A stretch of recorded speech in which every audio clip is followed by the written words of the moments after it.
नमस्कार साथियों, कैसे हैं आप सब। आशा करता हूँ एकदम अच्छे होंगे। साथियों, मैं आप लोगों के लिए एक छोटी सी चर्चा के साथ आया हूँ जो माता सावित्रीबाई फुले जी के जीवन के बारे में है। साथियों, अगर आप मेरे साथ नए जुड़े हैं तो मेरे चैनल को सब्सक्राइब करें, मुझे सपोर्ट करें। साथियों, माता सावित्रीबाई फुले जी का जीवन, संघर्षमय जीवन कैसा रहा, आप लोग मेरे वीडियो को जरूर देखें। साथियों, माता सावित्रीबाई फुले किसान परिवार से थीं। उनके पिता किसानी करते थे। पिता का नाम खंडोसी नावसे और माता जी का नाम लक्ष्मीबाई था। साथियों, माता सावित्रीबाई फुले जी का जन्म 3 जनवरी 1831 में हुआ था। उनको पढ़ने लिखने का अधिकार नहीं था। 1848 से पहले किसी महिला को पढ़ने का अधिकार नहीं था। भारत की महिलाओं को पढ़ने का अधिकार नहीं था। साथियों, माता सावित्रीबाई फुले जी का विवाह 9 वर्ष की आयु में कर दिया गया था। ज्योतिबाराव फुले जी के साथ ज्योतिबाराव फुले जी की उम्र उस समय 12 वर्ष थी। 1840 में ज्योतिबाराव फुले और माता सावित्रीबाई फुले जी का विवाह कर दिया। साथियों, ज्योतिबाराव फुले थोड़े बहुत पढ़े थे। उन्होंने अपनी पत्नी ज्योतिबाराव फुले जी को भी पढ़ाया। माता सावित्रीबाई फुले को पढ़ाया। 1848 में माता सावित्रीबाई फुले ने 9 लड़कियों के साथ पहला स्कूल खोला। साथियों, उस समय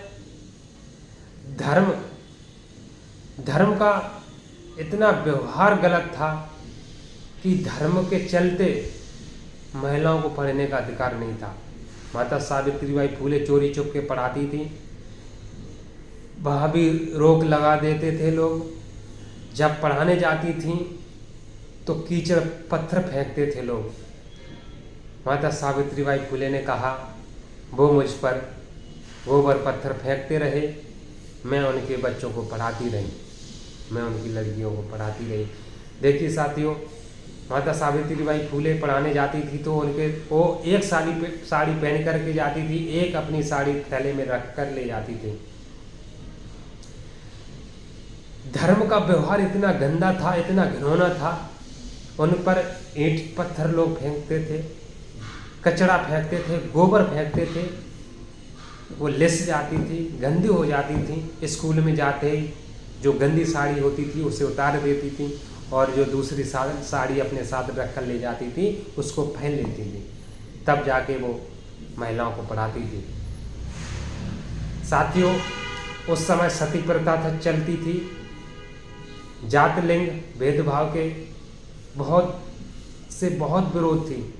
जाति के आधार पर, छुआछूत के आधार पर एवं महिला पुरुष जो लिंग का भेदभाव था उसका बहुत विरोध करती थी माता सावित्रीबाई फुले।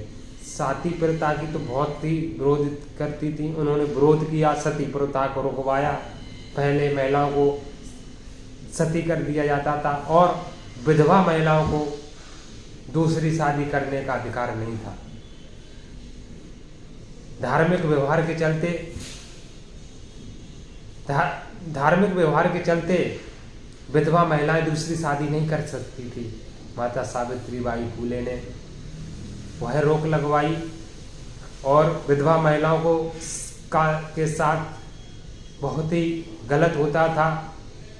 उनके साथ दरिंदगी की जाती थी, दुरुपयोग किया जाता था उनके साथ।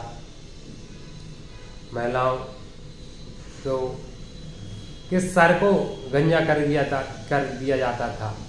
जो विधवा महिलाएं होती थी उनको गंजा कर दिया जाता था और उनको घर में नहीं रखा जाता था, उनको घर से निकाल दिया जाता था।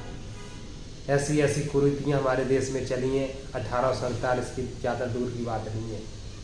माता सावित्रीबाई फुले ने महिलाओं के लिए एक आश्रम खोला, विधवा आश्रम।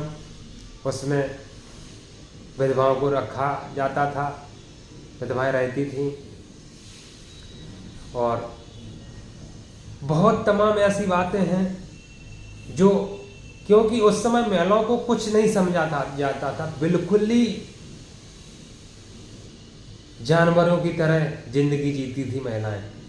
लेकिन माता सावित्रीबाई फूले ने संघर्ष किया, सती प्रथा को रोकवाया, महिलाओं की दूसरी शादी करने के लिए कहा और सरकार द्वारा मान्यता प्राप्त करवाई और सरकार द्वारा माता सावित्रीबाई फूले सम्मानित हुई।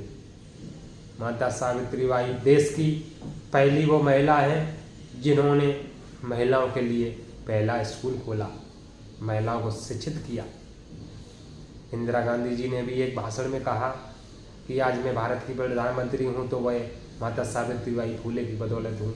अगर माता सावित्रीबाई फूले ने भारत में जन्म नहीं लिया होता तो आज मैं भारत की प्रधानमंत्री नहीं होती। और हकीकत बात है साथियों हमें पढ़ाया जाता है कि शिक्षा की ज्ञान की देवी सरस्वती हैं। साथियों बिल्कुल भी नहीं है। मैं कभी नहीं मानूंगा इस बात को। क्यों नहीं मानूंगा?